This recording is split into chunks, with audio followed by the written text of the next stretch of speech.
Today we're talking about the accompanying Tempest Trials for the Timidity Trials banner. This is part 2 of the Book 5 Past King Future Queen side story. If you haven't started farming for whatever reason, let's just say we got a new Fae character introduced and holy, I'm sure some people may want to start saving already. Now for this video, we're focusing on the rewards you can earn. For scoring the maximum 50,000 points, you can get up to 42 orbs, 11,000 feathers, and 80 sacred coins. This month we have Ephemer 8 divine codes, and for last month's Mythic Hathorun and Ichthrunir, we have 1 Anima and Astral Blessing. Sacred seals this time are FTP Clash and Spd Defense Tempo, that's very spicy. The reward unit will be Hoshidan Festival Takumi. Second hero grow alt for him, and you can once again get a 4-star and 5-star copy. We'll talk about Takumi more later on. Our first new Sacred Seal is Attack and Speed Clash 3. If unit or foe initiates combat, after moving, grant bonus attack and speed equal to X plus 5. X is the number of spaces moved by the initiator and maxes out at 3 spaces. Clash seals are still relatively new, which is why it's very surprising we're already getting an attack and speed clash. Usually the devs hold back on attack and speed variants cause, you know, a lot of units want them. This is especially true for Clash skills since Clash rewards moving longer distances before attacking. The stat boost will work on both phases, you just need to make sure you or the enemy move at least 1 space. Generally, that's not very hard to do, and at minimum this gives plus 6 attack and speed, which is fairly good for a Sacred Seal. At max power, Clash 3 gives plus 8 to both stats, which is on the higher end, only being beaten by Blade Session. The movement condition does count warping, so it's not very hard to use either. Pair this with the Clash A skills or the newish Excel counterparts on your highly mobile units. Overall, very new exciting attack and speed stat booster you will for sure be seeing a lot more going forward. Next up is Spd Defense Tempo 3. This is the first Tempo Sacred Seal. Inflict -3 speed and defense on the foe and neutralize effects that grant special cooldown charge plus X to the foe, and neutralize effects that inflict special cooldown charge minus X on the unit. In other words, grant the user no guard and no extra special charging. Tempo's 2 effects are both quite strong and can alter playstyles since they both special related. No guard guarantees you always get -1 cooldown per action. There is no way to stop this effect, meaning it's consistent cooldown for the user. If you want to run no guard with extra cooldown perks like breath type cooldown, then you ignore any guard effects that would offset your extra cooldown. On the flip side, no extra special charging neutralizes extra cooldown perks like breath type cooldown or heavy/flashing blade. If you pair no extra special charging with your own guard effects, you basically stop the foe from charging any specials. The only way for them to counter this is with their own no guard effect or instant cooldown, which has gotten more and more common. Tempo is fairly powerful even if it doesn't always do something, it's more of a consistency type of effect. While this is an infantry only skill, the newish odd defense wave 4 is one of the ways to get tempo on non-infantry units. It does seem like with Scowl and instant cooldown, the devs are willing to start handing out tempo in other ways. Last new Sacred Seal for update 8.8 comes from the 85th Squad Assault. Squad A's CG3 grants plus 5 HP and 3 flat speed and res. This is the same as Squad A's BW, so if you want an extra copy of that, then here you go. Oboro picked out this yukata for me. Looks nice, doesn't it? Everyone at the festival together is such a peaceful sight. Alas, I have other things to do. Our last Heroic Grow unit for Generation 8 is going to be Festival Takumi. This is Takumi's second Heroic Grow alt after his fallen one way back when. No special purple bow this time, but Takumi's going to have no issue finding a weapon if you do want to use him. For his alt, Takumi is a colorless Bow Cavalier. A reminder that after 8 generations of units, we still don't have a single red Bow Cavalier. Now, there hasn't been a ton of Bow Cavs recently in general. I completely missed that Nidavellir was the first Gen 8 Bow Cav, and Takumi is going to be the second and last.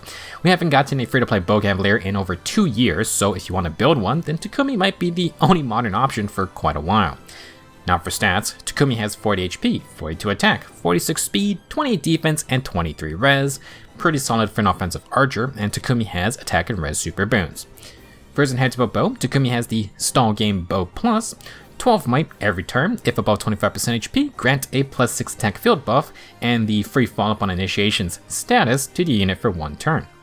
At start of combat, if above 25% HP, grant plus 4 to all stats, and deal plus X true damage on hit. X is equal to the number of positive stats effects active on the unit and the foe times 5, max of 25 true damage for 5 positive statuses. Stall Game Bow Plus is the exact same weapon as Leo's Tome from the banner. Each turn you self buff for plus 6 attack and a follow-up status. In combat, you get +4 stats with true damage based on the number of positive statuses in the fight. Generally speaking, a free follow-up weapon is not bad, especially for a slower unit.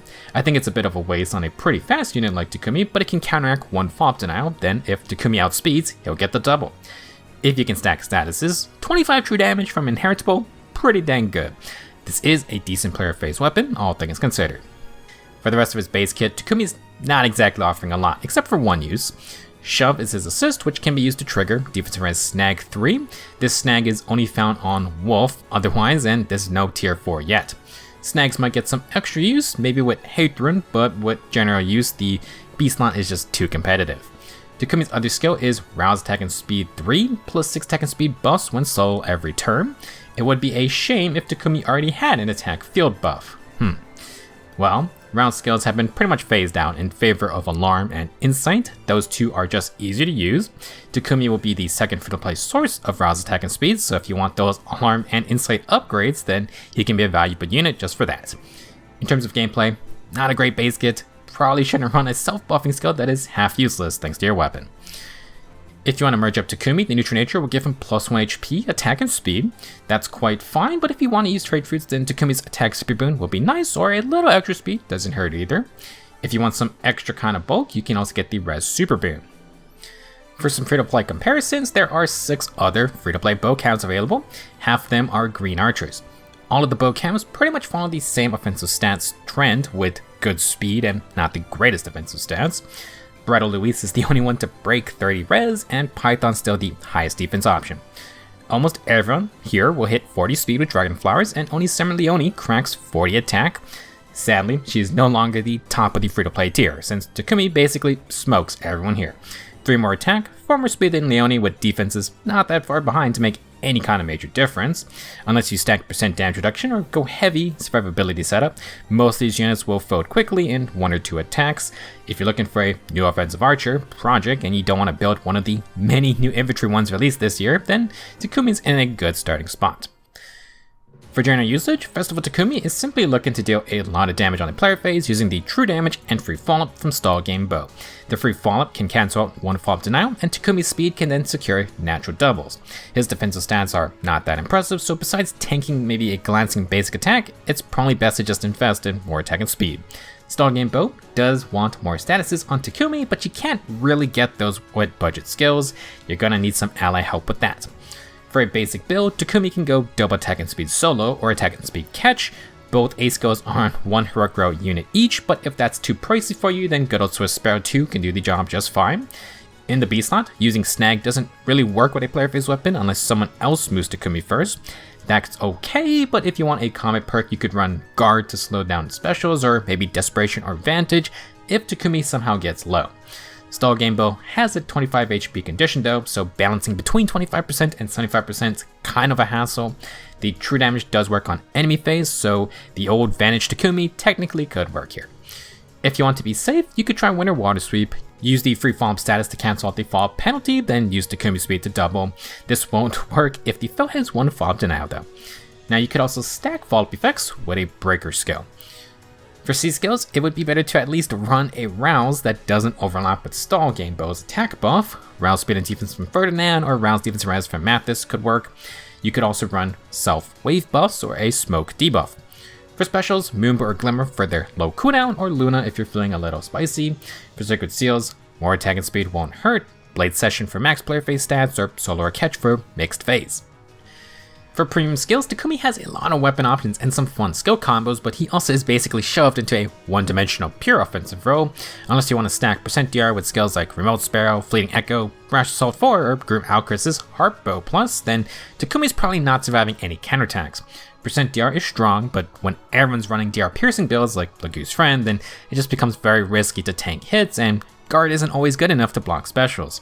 You can find success with those %DR skills for general combat, and Arcane Nash Run offers 30% DR for either phase, but a lot of modern units will punish Takumi instantly. To avoid hits, you got 2 options, Desperation and Wind or Water Sweep. Both have counters, so it's a pick your poison type deal.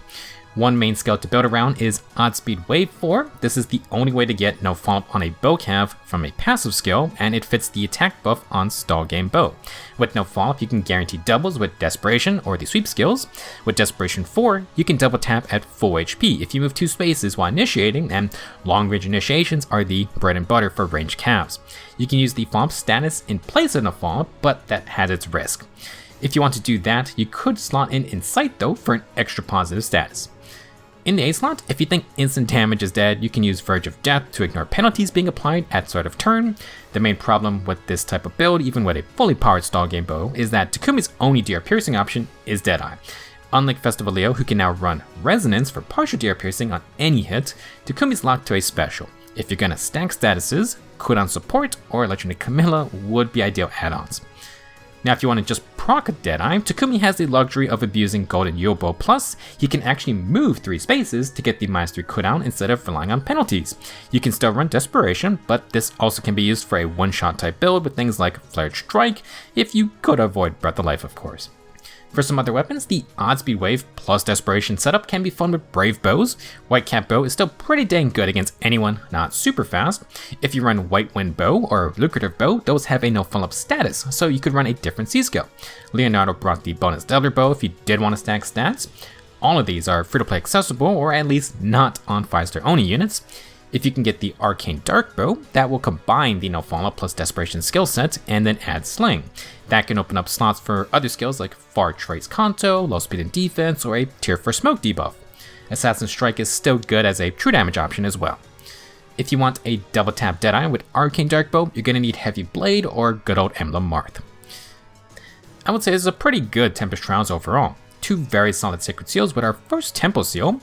Might not be the best on everyone, but it's a neat skill to have since specials are so powerful. As for Festival Takumi, he's just flat out the best free-to-play Bow Cavalier when it comes to offensive stats. All the free-to-play Bow Cavs are basically focused on speed and not really defensive, so Takumi having the best attack and speed just makes it a no competition. Stall Game Bow Plus is actually quite interesting for slower archers since it's a free follow-up weapon, but even faster guys like Takumi can make use of it. It can also deal a lot of true damage, but it's reliant on positive statuses. You can use the enemy statuses, but you can't control that. Try to buff up your archer and watch out for those units that steal or neutralize status effects. If you want a different weapon, there are a lot of options with some neat free-to-play ones, one of the benefits of being a free-to-play archer at the moment. That's all I got for this video. Go get those rewards because they're pretty good. Thank you for watching, and I will see you in the next video.